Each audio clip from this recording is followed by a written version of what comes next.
اللہ تعالیٰ نے قرآن مجید فرقان حمید میں ارشاد فرمایا کہ لقد کان لکم فی رسول اللہ اسوۃ حسنہ، فرمایا بے شک تمہارے لیے رسول کریم علیہ السلام کی زندگی میں بہترین نمونہ ہے، بہترین نمونہ ہے تمہارے لیے حضور کی حیات نور میں۔ کچھ چیزیں ایسی ہوتی ہیں جو جہتوں کی، سمتوں کی، وقتوں کی پابند ہوتی ہیں، اور دنیا کے اندر کچھ چیزیں ایسی ہیں جو کسی جہت کی، کسی سمت کی، کسی وقت کی، کسی موسم کی پابند نہیں۔ ان میں سے دنیاوی لحاظ سے بھی کچھ چیزیں آپ کو میسر آئیں گی، لیکن کائنات میں جو چیز سب سے زیادہ عالمگیر ہے، سب سے زیادہ وسعت رکھنے والی ہے، سب سے زیادہ طاقت رکھنے والی ہے، وہ چیز ہے رسول اللہ کی سیرت مبارکہ۔ یہ کسی چیز کی پابند نہیں، حضور کی سیرت عالمگیر ہے، اتنی عالمگیر ہے کہ اس کے اندر دنیا بھر کے مسائل سمیٹے جا سکتے ہیں۔ حضور سید عالم صلی اللہ تعالی علیہ وسلم نے ہمیں جو سیرت مبارکہ عطا کی ہے نا، وہ مکمل ہے، وہ جامع ہے، وہ عالمگیر ہے۔ وہ کسی ایک ہستی کے یا ایک بڑی شخصیت کے اقوال نہیں ہیں، بلکہ جو حضور کی سیرت مبارکہ ہے نا، وہ امام الانبیاء کی سیرت مبارکہ ہے۔ تمام انبیاء کرام کے جو کمالات ہیں اللہ تعالیٰ نے نبی کریم علیہ السلام کے اندر جمع فرما دیے۔ حضور کی سیرت اس کی جامع ہے، اور اس کی جامع کیفیت میں وہ سیرت ہمارے پاس پوری طرح محفوظ ہے۔ حضرت عیسیٰ علیہ السلام اللہ کے بڑے عزتوں، شانوں، بلندیوں والے پیغمبر ہیں، پر انہوں نے تو نکاح ہی نہیں فرمایا۔ تو جو آدمی چاہے گا کہ میں نے شادی کرنی ہے اور مجھے سیرت چاہیے، تو وہ کہاں سے لے گا؟ جناب عیسیٰ علیہ السلام نے تو نکاح نہیں فرمایا۔ حضرت عیسیٰ علیہ السلام کی حیات مبارکہ میں نرمی ہی نرمی ہے، درگزر ہی درگزر ہے۔ اور ایک حیات مبارکہ ہے حضرت موسیٰ کلیم اللہ کی، جس میں جلال ہی جلال ہے، جس میں جلال ہی جلال ہے۔ اس چیز کو بھی بعض لوگ سمجھنا چاہیے کہ ہر جہت کی خوبصورتی کی، ہر پھول کی اپنی اپنی خوشبو ہوتی ہے، اور سارے پھول ملیں تو پھر گلدستہ بنتا ہے۔ تو اس لیے حضرت موسیٰ علیہ السلام کی حیات مبارکہ میں جلال ہی جلال ہے، لیکن رسول کریم صلی اللہ علیہ وسلم کی حیات نور آپ دیکھیں گے تو حضور نے تلوار اٹھائی میدان میں، حالات کچھ اور طرح کے تھے، تو جناب ابو سفیان رضی اللہ تعالیٰ عنہ کہتے ہیں میں نے کہا حضور تھوڑا سا پیچھے ہٹا جائے، معاملات کو دیکھا جائے۔ فرمایا نہیں بھائی، میں نبی ہوں، بات یہ بھی سچی ہے، اور میں عبد المطلب کا پوتا ہوں، بات یہ بھی سچی ہے۔ اب پیچھے نہیں ہٹنا، اب آگے چلنا۔ ایک معاملہ یہاں ہے، اور ایک معاملہ مقام حدیبیہ پہ ہے۔ حضور نے خود فرمایا کہ ہم عمرہ کے لیے جا رہے ہیں، لیکن جب وہاں حالات کا رخ کچھ اور دیکھا، اور حضرت عمر جیسے لوگ کھڑے ہو کے کہہ رہے تھے کہ یا رسول اللہ ہم کیوں دب کے صلح کریں، آپ بھی سچے، قرآن بھی سچا، اسلام بھی سچا۔ تو نبی کریم علیہ السلام نے فرمایا عمر میں اللہ کا رسول ہوں، میں مرضی سے نہیں بولتا، میں وہی کہتا ہوں جس کا میرا رب مجھے حکم ارشاد فرماتا ہے۔ تم اس کو دبی ہوئی صلح نہ سمجھو، تم اسے فتح مبین ہی سمجھو۔ تو پھر وہ فتح مبین کی صورت میں سامنے آئی وہ چیز، اور وہی صلح حدیبیہ جس پر بہت سارے لوگ کلام کر رہے تھے، وہی فتح مکہ کا سبب بن گئی، وہی دروازہ کھلا بعد میں فتح مکہ کا۔ تو نبی پاک علیہ السلام کی سیرت میں آپ کو ہر چیز میسر آئے گی، لیکن کچھ چیزیں زیادہ نمایاں ہیں، ان میں آپ کو زیادہ وضاحت اور زیادہ دلالت میسر آتی ہے۔ ان میں سے آپ دیکھیں حضور علیہ السلام مالک و مختار ہیں اللہ کے خزانوں کے باذن اللہ تعالی۔ حضور سید الانبیاء ہیں، سید الرسل ہیں، اللہ نے اپنے محبوب کو غیب کے خزانوں کی کنجیاں دی ہیں۔ سرور کائنات امام الانبیاء ہیں، حضور علیہ السلام کو اللہ تبارک و تعالی نے بے پناہ عظمتیں دیں، صبح قیامت لواء الحمد کا جھنڈا اللہ دے گا۔ لیکن میرے بھائی، سب سے پہلے بلا حضور کی کون سی صفت دنیا کے سامنے آئی؟ سب سے پہلے جس نام سے لوگوں نے نبی پاک کو جانا وہ کہ حضور کا صادق اور امین ہونا، کہ حضور سچے بڑے ہیں۔ نبی پاک صلی اللہ علیہ وسلم ان کی زبان نور سے کبھی کوئی کلمہ ایسا جو خلاف واقعہ ہو نکلا حضور سچے ہیں، حضور سچے ہیں، نبی پاک نے جو کہہ دیا سو کہہ دیا، حضور اپنے وعدوں کے پکے ہیں، رسول پاک بات کے یہ سب سے پہلے صادق اور امین ہونا نبی پاک کا، میرے نبی پاک صلی اللہ تعالی علیہ وآلہ وسلم کی صداقت کا، حضور علیہ الصلوۃ والسلام کی زبان کی صفائی کا یہ عالم تھا کہ جب مسلمان نجاشی بادشاہ کے پاس پہنچ گئے، پہلی ہجرت جو ہجرت حبشہ کے نام سے موسوم ہے وہ ہجرت ہوئی، حضور سید عالم صلی اللہ علیہ وسلم کے غلام وہاں پہنچے تو انہوں نے وہاں شکایات بھیجیں، اور جب شکایات وہاں پہنچ گئیں تو نجاشی جو تھا وہ کہتا میں جذباتی فیصلے نہیں کرتا، میں ایسے ہی تم آ گئے ہو، تم نے شکایت کر دیا ہے کہ مسلمانوں فتنہ فساد معاذ اللہ پھیلا کے تمہارے پاس آ گئے، میں پہلے تحقیق کروں گا بات کیا ہے۔ اس نے آن کر کے معلومات کی، کہنے لگا کوئی بندہ تلاش کرو، کوئی عرب کا بڑا آدمی وزادار سردار بندہ یہاں تمہیں نظر آئے تو وہ بندہ ذرا لے کے آؤ، اس سے میں نے کلام کرنا ہے، کوئی وزادار آدمی۔ ابو سفیان ابھی مسلمان نہیں ہوئے تھے، حضور کے چچا، وہ ان دنوں حبشہ گئے ہوئے تھے تجارت کی غرض سے، لوگ انہیں پکڑ کے نجاشی کے پاس لے آئے تو نجاشی نے سوالات کیے بہت سارے۔ دو چیزیں ہوتی ہیں، ایک بندہ جب کسی کی حمایت میں ہوتا ہے تو پھر بھی سوچ سمجھ سے عاری ہوتا ہے، کیوں؟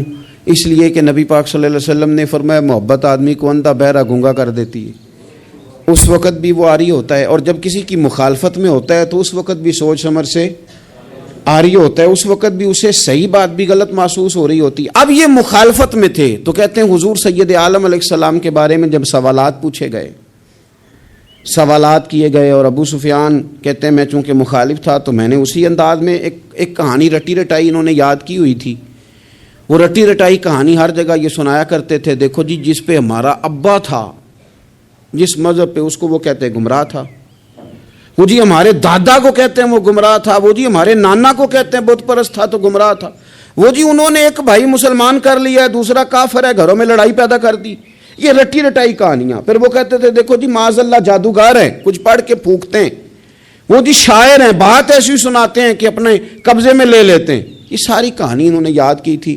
ابو سفیان کہتے ہیں میں نے وہاں ساری سنائی، اب نجاشی نے بھی سوالات پوچھے، کہنے لگے ان کے ماننے والے امیر ہیں کہ غریب ہیں؟ میں نے کہا ماڑے ماڑے لوگ۔ کہنے لگے نبیوں پر پہلے ایمان ہی غریب لوگ لایا کرتے ہیں۔ کہنے لگے اس نے بڑے سوالات کیے، بڑے میں نے جواب دیے، آخر میں اس نے ایک سوال پوچھا۔ ابو سفیان کہتے ہیں میں باہر سے نہیں گیا تھا، میں چچا تھا، مجھ سے پوچھا، کہنے لگے کیا کبھی اس محبوب نے جھوٹ بھی بولا ہے؟ کیا کبھی جھوٹ بھی بولا ہے؟ کبھی؟ تو ابو سفیان کہتے ہیں کہ ایک منٹ کے لیے چونکہ مخالف تھا، میرے دل میں خیال آیا کہہ نہ دوں بولا ہے معاذ اللہ، نقل کفر نہ باشد۔ کہتے ہیں پھر میں نے سوچا کہ ایک تو یہ عرب کی وزاداری کے خلاف ہے کہ میں غلط بات کروں، اور دوسرا یہ کہ میں انہیں جادوگر کہوں تو شاید کوئی اس پر سوچے، شاعر کہوں تو شاید کوئی توجہ کرے، پر مدینے والے محبوب نے جھوٹ بولا ہے یہ تو مانے گا ہی کوئی نہیں، یہ کیسے ہو سکتا ہے؟ یہ تو صادق اور امین ہونا تو ان کا آفتاب سے زیادہ روشن، کون اس بات کو تسلیم کرے گا؟ کون مانے گا؟ کوئی نہیں مانے گا۔ اللہ اکبر، کون تسلیم کرے گا؟ ابو سفیان کہتے اس نے پھر پوچھا بتاتے کیوں نہیں، چپ کیوں کر گئے ہو، کیا کبھی انہوں نے جھوٹ بھی بولا ہے؟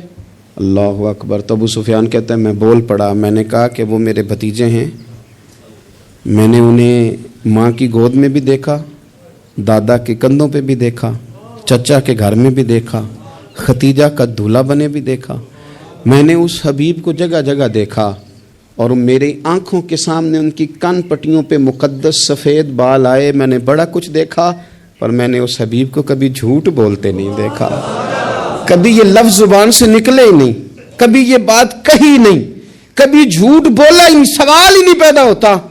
تو کہتے سناٹا چھا گیا میری بات پر مجمع میں، نجاشی نے کندھے کے اوپر رومال رکھا، اٹھ دیا۔ میں نے کہا بادشاہ رزلٹ تو ہی ناؤسکار، تو نے سوال پوچھا میں نے جواب دیا، اب جا رہا ہے؟ کہنے لگا رزلٹ کیا دینا ہے، رزلٹ تو نکل آیا ہے، جس نے کبھی بندوں سے جھوٹ نہیں بولا وہ یہ جھوٹ کیوں بولے گا کہ میں اللہ کا رسول بن کے آیا ہوں؟ یہ والا جھوٹ کیوں؟ اسیر دشمن کی چاہ میں بھی، مخالفوں کی نگاہ میں بھی، وہ امی ہے، صادق ہے، معتبر ہے، میرا پیغمبر عظیم تر ہے، میرا پیغمبر عظیم تر ہے، میرا پیغمبر عظیم تر ہے۔ لگے جو مزدور شاہ ایسا، نہ دھن نہ دولت سربراہ ایسا، دیکھو عرش نشیں کا زمیں پہ گھر ہے، میرا پیغمبر عظیم تر ہے۔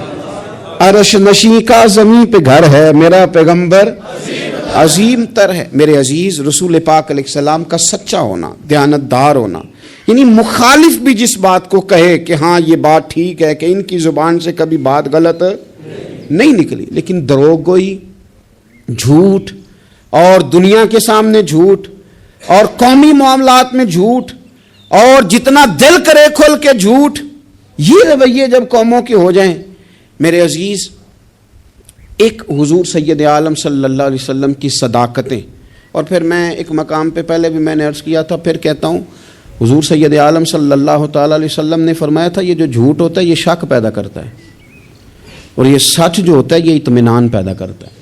آپ زندگی میں تھوڑے وعدے کر لیں، تھوڑی باتیں کر لیں، پر جتنی کریں، میں عوام سے بھی کہتا ہوں، بیوی نہیں اعتبار کر رہی ہوتی، وہ کہتے ہیں تو جھوٹ ہی بڑے بولتا ہے۔ ایک دوست مجھ سے کہنے لگے کہ آپ اماں سے کہہ دیں کہ میں اس دفعہ عمرے پہ ضرور بھیجوں گا، وہ آپ کی بات مان جائے گی۔ میں نے کہا اماں ابا کو راضی کرنے میں 7-8 منٹ لگ جاتے ہیں، پر اماں تو 1.5-2 منٹ میں راضی ہو جاتی، تو آپ کی اماں نہیں راضی ہو رہی۔ کہنے لگے پہلے کئی دفعہ کہہ چکا ہوں نا عمرے پہ بھیجوں گا، تو بھیج نہیں سکا، تو لہٰذا وہ اب کہتی ہے تو جھوٹ بولتا ہے، تو نے کوئی نہیں بھیجنا، تو فراڈ کرتا ہے۔ ہمارے ہاں مسئلہ مال و دولت کا نہیں، عدم اعتماد کا ہے، اور جب عدم اعتماد اس حد تک پہنچ جائے کہ مائیں بھی اعتبار کرنا چھوڑ جائیں، تو وہ قومیں کیا کردار ادا کریں گی اور کیا وہ سوسائٹی میں خیر تقسیم کریں گی؟ تو سچی بات، نبی پاک علیہ السلام نے فرمایا بندہ جھوٹ بولتا ہے، اور اتنے جھوٹ بولتا ہے کہ وہ رب کی بارگاہ میں جھوٹا لکھ دیا جاتا ہے، اور پھر اس کے لیے جہنم کا فیصلہ ہو جاتا ہے۔ اور کچھ بندے سچ کی کوشش کرتے ہیں، اتنی کوشش کرتے ہیں کہ اللہ کی بارگاہ میں سچے لکھ دیے جاتے ہیں، اللہ کے حضور وہ سچے لکھ دیے جاتے ہیں، اور فرمایا یہ سچ ہی انہیں جنت میں لے جائے گا۔ دوسری بات جو حضور کی سیرت مبارکہ میں ہمیں بہت زیادہ نظر آتی ہے، وہ ہے عہد کی پابندی، وعدوں کی پابندی، جو کہہ لیا سو کہہ لیا۔ جب آپ کوئی عہد کر لیتے ہیں نا، معاہدہ کر لیتے ہیں، پہلے تو اس بات کو اچھی طرح سمجھ لیں کہ حضور نے ایک جملے میں ساری حقیقت بیان کر دی، فرمایا لا دین لمن لا عہد لہ، جو وعدے کا پابند نہیں اس کا کوئی دین ہی نہیں، بات ہی ختم کر دی۔ آگے تو آپ تب بڑھیں گے نا جب بنیاد ہی ہوگی، اور جب دین ہی کوئی نہیں، بنیاد ہی کوئی نہیں، تو پھر بات آگے کیسے بڑھے گی؟ اس سے اگلا آپ فصل کیسے بوئیں گے؟ عزیز دوست، میری بات پر آپ توجہ کریں گے، نبی پاک صلی اللہ علیہ وسلم نے جب عہد کیے تو پھر حضور نے ان عہد کی پابندی کی، اور اس طرح کے بعض اوقات عقل انسانی کھڑی ہو جاتی ہے کہ اس طرح بھی وعدے کی پابندی ہوتی ہے، یعنی بندہ چکرا جاتا ہے کہ یوں بھی ہوتا ہے۔ آپ غور کریں نا، ایک صحابی کہتے ہیں میں نے اعلان نبوت سے پہلے حضور سے کچھ چیز خریدی، اور میں نے عرض کی حضور آپ یہاں رکے، میں پیسے لے کے آیا۔ آپ کتنا کو کسی کا انتظار کر سکتے ہیں؟ میں نے دیکھا ہے 2-4 منٹ امام صاحب لیٹ ہو جائیں تو لوگ اعتراض کرتے ہیں، کہتے ہیں یہ آتا نہیں، لہذا ہم نے بندہ بدلنا ہے، چھٹی دے دو اس کو۔ کتنا کو آخر؟ میرے عزیز، وہ شخص کہتے ہیں، صحابی فرماتے ہیں کہ میں نے نہ کوئی چیز اعلان نبوت سے پہلے خریدی، عرض کی یا رسول اللہ صلی اللہ علیہ وسلم آپ یہاں رکیں تو میں پیسے لے کے آیا۔ کہتے ہیں میں گیا اور گھر جا کے بھول گیا کہ حضور کو کھڑا کر آیا ہوں۔ 1 گھنٹہ بھولے آپ، 4 گھنٹے بھولے، 1 دن بھولے، کہتے مجھے 3 دن تک یاد ہی نہیں آیا۔ میں نے کہہ دیا آپ نے سن لیا، کبھی سوچو 3 دن انتظار کوئی آسان کام ہے؟ الانتظار اشد من القتل، اہل عرب کہتے ہیں قتل ہوتے اتنی تکلیف نہیں ہوتی جتنی انتظار کرتے ہوئے ہوتی، یہ تو موت سے سخت بات ہوتی۔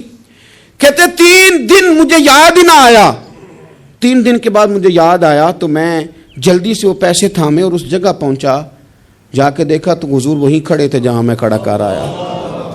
وہ تیری سیرت تیری صورت زمانے سے نرالی ہے، تیری ہر ایک ادا پیارے ادائے بے مثالی۔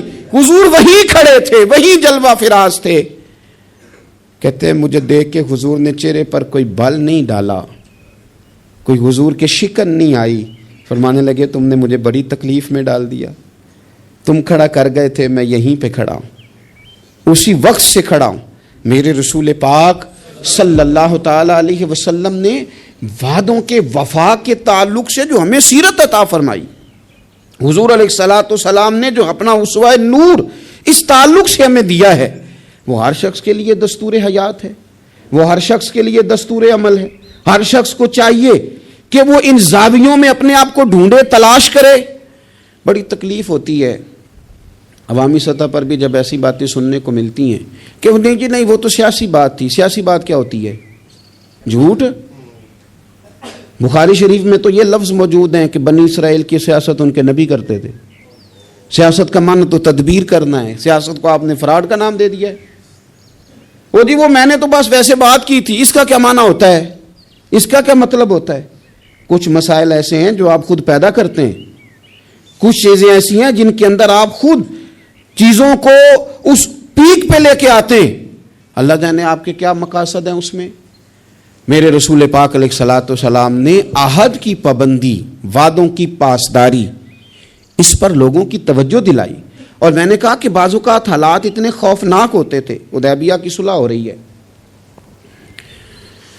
اور اس صلح کے اندر ایک شرط یہ تھی کہ اگر کوئی مسلمان اپنے آقا کی مرضی کے بغیر مکہ مکرمہ سے مدینہ طیبہ آئے گا تو حضور اسے رکھیں گے نہیں.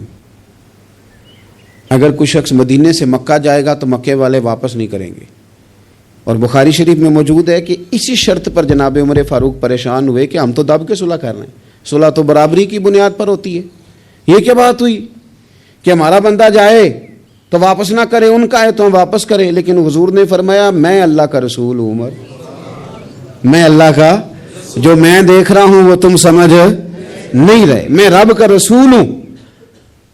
اور حضرت عمر کہتے ہیں یہ پہلے میں نے حضور سے بات کی, پھر حضرت ابو بکر سے بات کی, پر قربان جاؤں جو جواب مجھے حضور نے دیا وہی جناب صدیق اکبر نے دیا. کہو عمر وہ اللہ کے رسول ہیں, وہ جو کہتے ہیں حق اور سچ ہی کہتے ہیں.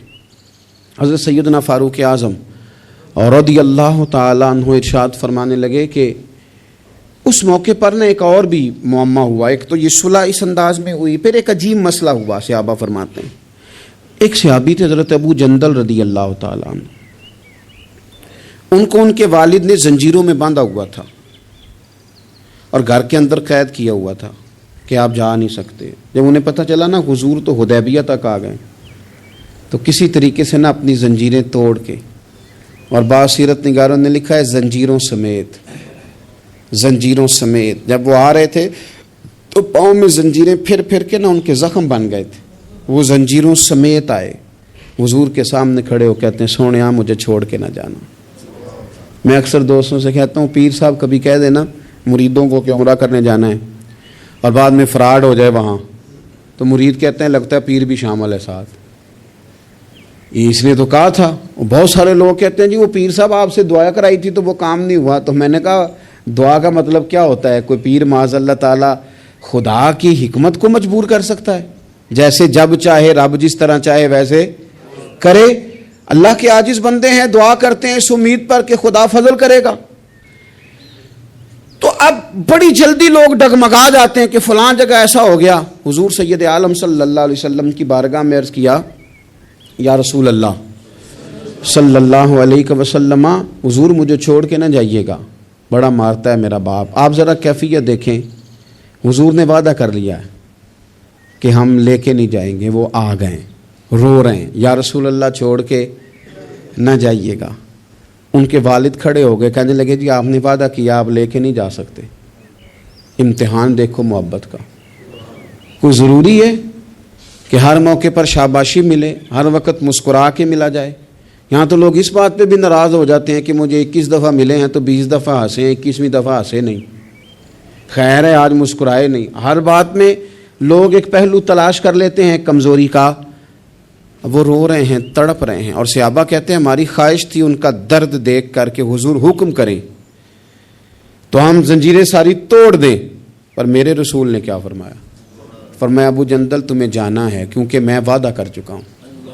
جب کوئی وعدہ کر لے پھر اس سے نتائج کی پرواہ، کیا ہوگا کیسے ہوگا، پھر اس بات کی پرواہ، میں وعدہ کر چکا ہوں لہذا اب تمہیں واپس جانا ہے، اور جب تک میں دوسرا حکم نہ دوں اتنی دیر تک لوٹنا نہ۔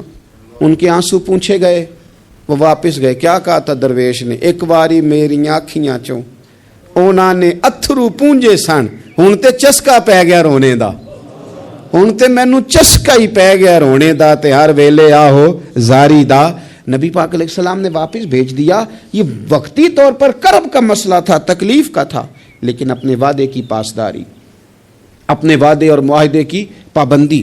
کوئی بھی آپ کمٹمنٹ کریں، کسی کے ساتھ بھی کریں، کسی بھی لحاظ سے کریں، اور جو لوگ اپنے حساب سے بڑے بنتے ہوں، سربراہان کہلاتے ہوں، ان کے لیے تو زیادہ ضروری نہیں ہو جاتا کہ اگر وہ کوئی قول قرار کرتے ہیں، کوئی بات کرتے ہیں، تو پھر اس کا انہیں پابند بھی ہونا چاہیے۔ تو چیزوں کو اگر حضور کی سیرت نور کی روشنی میں دیکھا جائے تو میرے نبی پاک علیہ السلام نے پھر وعدے کی پابندی کو امت کو دستور بنا کے دیا۔ حضرت حذیفہ بن یمان، حضرت ابو حسین رضی اللہ تعالیٰ عنہ، یہ دو لوگ کہتے ہیں کہ بدر کی جنگ میں نا ہم حضور کے ساتھ لڑنے کے لیے گھر سے نکلے، رستے میں ابو جہل نے اور کچھ اور لوگوں نے ہمیں روک لیا، کہاں جا رہے؟ ہم نے کہا حضور کی زیارت کے لیے۔ انہوں نے کہا نہیں، تم جنگ کرنے جا رہے، لڑائی کرنے جا رہے، تم لڑو گے۔ ہم نے وہاں وعدہ کر لیا کہ ہم نہ صرف زیارت کریں گے، ہم لڑیں گے نہیں، وعدہ کر لیا۔ جب ہم حضور کی بارگاہ میں پہنچے نا تو عرض کی یا رسول اللہ صلی اللہ تعالی علیہ وسلم، حضور ہم وہاں وعدہ کر رہے ہیں کہ لڑیں گے نہیں، ورنہ وہ آنے نہیں دیتے تھے، ہمیں گرفتار کر لیا تھا انہوں نے، وعدہ کر رہے ہیں کہ لڑیں گے نہیں۔ تو یا رسول اللہ صلی اللہ تعالی علیہ وسلم، ہمارے لیے حکم کیا ہے؟ یہ بدر کی لڑائی تھی جس میں ایک ایک آدمی کی ضرورت تھی، 1000 کا مقابلہ 313 کے ساتھ ہے، ایک ایک فرد کی، ایک ایک شخص کی ضرورت ہے۔ تو یا رسول اللہ وعدہ کر رہے ہیں کہ لڑیں گے نہیں، تو حکم کیا ہے؟ تو نبی پاک صلی اللہ تعالی وسلم نے فرمایا چونکہ تم نے وعدہ کیا نہیں لڑو گے تو تم ادھر بیٹھ جاؤ۔ یا رسول اللہ ایک ایک بندے کی ضرورت ہے، فرمایا نہیں، ہمیں رب کی مدد کی ضرورت ہے، اللہ کی نصرت کی ضرورت ہے، وعدہ کر لیا ہے لہذا وعدے پر قائم رہیں گے۔ ایک بات اور سیرت کے عنوان پر آپ کی خدمت میں عرض کرنی ہے، اس پر بھی ضرور توجہ کرنی ہے ہم لوگوں کو، اور خوب ہمیں اس بات کی طرف بھی اپنے معاملات کو لے کر کے جانا ہے۔ میرے عزیز دوست، میرے عزیز بھائی، ہم ہیں رسول کریم کے ماننے والے۔ مجھے ایک بات بتلائیے کہ حضور کی سیرت، حضور کی سنت حضور کے ماننے والے اپنائیں گے یا کوئی اور آ کے اپنائے گا؟ ایک شخص نے دعویٰ کیا کہ یا رسول اللہ میں آپ کا غلام ہوں، تو اب سیرت پر عمل اسی نے کرنا تھا کہ کسی اور نے باہر سے آ کے کرنا تھا؟ ہم اس طرح کر رہے ہیں کہ ہم نہ سیرت نبوی سے، میں بہت سارے دوستوں سے جب کہتا ہوں نا آپ داڑھی شریف حضور کا طریقہ ہے مبارکہ اس کو اپنائیں، تو وہ کئی قسم کے بہانے کرتے ہیں۔ بعض دوست یہ کہتے ہیں کہ میں ابھی نیک نہیں ہوں، تو میں کہتا ہوں اس دنیا میں کون بندہ ہے جس نے یہ دعویٰ کر لیا ہے کہ میں اب اتنا نیک ہوں کہ کبھی گناہ نہیں کروں گا؟ کوئی ہے ایسا انبیاء کے بعد، فرشتوں کے بعد کوئی معصوم ہے امت میں؟ تو انسان کے ساتھ چیزیں رہیں گی، پر آپ آغاز تو کریں سنت شریعت سے، آپ شروع تو کریں۔ ہم نے کس دن سنت شریعت کا سفر کرنا ہے؟ نبی پاک صلی اللہ علیہ وسلم کے ہر فعل میں حکمت، حضور کی ہر بات میں حکمت۔ کیا ایک چھوٹی سی بات ہے مسواک، کوئی بڑی بات ہے؟ لیکن کتنا بڑا دور آ گیا، کتنے لوگ تبدیل ہو گئے اور کتنی چیزیں آئیں اور کتنے سال بیت گئے، لیکن اس ایک حضور کی ادا کی اہمیت ختم، اس کی اہمیت اپنی جگہ پہ اتنی آج بھی قائم ہے کہ بہت بڑی ریسرچ کے بعد جو بڑے لوگ تھے انہوں نے کہنا شروع کر دیا جو پابندی سے مسواک کرے اسے کینسر نہیں ہوتا۔ کیا ایک چیز مسواک ہی ہے نا، اور میرے نبی پاک کی پسند اتنی زیادہ ہے یہ، یعنی بہت ساری چیزوں کو نا معاذ اللہ تعالیٰ ہم سمجھتے ہیں یہ تو سادی سی بات بتا رہے ہیں مولانا صاحب، یہ تو پیر صاحب نے بڑی سادی سی ایک ہمارے سامنے چیز رکھی ہے، وہ تو کوئی بڑا فلسفہ بیان کرتے تو تب ہماری سمجھ میں آتا تھا، تو ایک سادی چیز رکھی، او خدا کے بندے یہ اتنی پیاری ہے کہ حضور فرماتے ہیں اگر امت پر مشکل نہ ہوتا تو میں ہر وضو کے ساتھ مسواک کو ضروری قرار دے دیتا۔ اس کے حسن کو آپ ملاحظہ کریں اس سنت کے کہ حضرت عائشہ صدیقہ رضی اللہ تعالی عنہا ارشاد فرماتی ہیں کہ وقت وصال، اور اس خاتون کی بھی عظمتیں دیکھیں، کہتی ہیں حضور نے وقت وصال میری گود میں سر رکھا ہوا تھا، میری گود میں سر تھا نبی پاک کا، اور کہتے ہیں میرے بھائی سامنے سے گزرے تو وہ مسواک کر رہے تھے، ان کے ہاتھ میں مسواک تھی، تو حضور سید عالم صلی اللہ تعالی علیہ وسلم نے اس طرف رغبت فرمائی، تو میں سمجھ گئی حضور مسواک کرنا چاہ رہے ہیں۔ یعنی آپ میری بات پر غور کریں کہ عین وقت وصال ظاہری رسول کریم صلی اللہ تعالی علیہ وسلم نے اس موقع پر بھی مسواک کی طرف رغبت فرمائی، فرمایا مجھے چاہیے۔ میرے نبی پاک صلی اللہ علیہ وسلم کی پیاری زوجہ کہتی ہیں کریم محبوب کو میں نے مسواک پکڑی ان سے، اور پھر میں نے اپنے دانتوں سے چبائی اور اس کو نرم کر کے حضور کی بارگاہ عالی مرتبت میں پیش کیا۔ اور میرے عزیز بھائیوں، اگر سنت کا وہ ذوق ہماری طبیعت میں پیدا ہو جائے، وہ شوق، ہمارے استاد صاحب فرمایا کرتے تھے یہ کیا بات ہوئی کہ ہمیں بتانا پڑے ہمارا کون سا مذہب ہے، یہ کیا بات ہوئی ہمیں بتانا پڑے کہ ہم عاشق رسول ہیں، یہ کیا بات ہوئی ہمیں بتانا پڑے کہ فلاں شیخ کے ماننے والے ہیں، ہماری ادائیں کیوں نہیں بتاتی کہ ہم رسول پاک کے غلام ہیں، ہماری ادائیں کیوں نہیں بتاتی کہ ہم نبی پاک صلی اللہ تعالی علیہ وسلم سے محبت کا دم بھرنے والے۔ تو رسول پاک صلی اللہ تعالی علیہ وسلم کی سیرت نور، اور میں آپ کو ایک اور بات بھی عرض کروں، ہم نے بہت بڑی غلطی کی کہ ہم حضور کی سیرت تک پہنچنے میں کامیاب نہیں ہوئے۔ ہم نے بڑی باتیں سنی، بڑا کچھ ہم نے اپنی زندگی میں پڑھا۔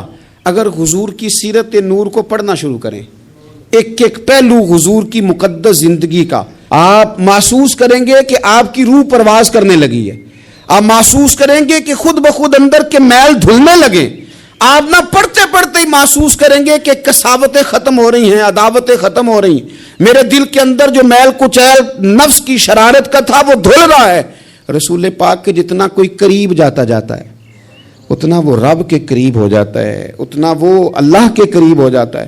آپ سیرت مبارکہ سے فیوز و برکات لیں، اپنے گھروں میں حضور کی سیرت نور کا پیغام لائیں، اور یہ جو 2-3 گزارشات میں نے آپ کی خدمت میں شروع میں عرض کی ہیں ان پر توجہ کریں۔ ہمیں کچھ پہلو ایسے ہیں زندگی میں جن کو ہمیں پوری طرح سمجھ جانا چاہیے، اور کسی بھی فورم پر اللہ ہمیں موقع دے، کوئی بھی فورم ہو، تو احقاق حق اپنی زندگی کا وتیرہ بنایا جائے۔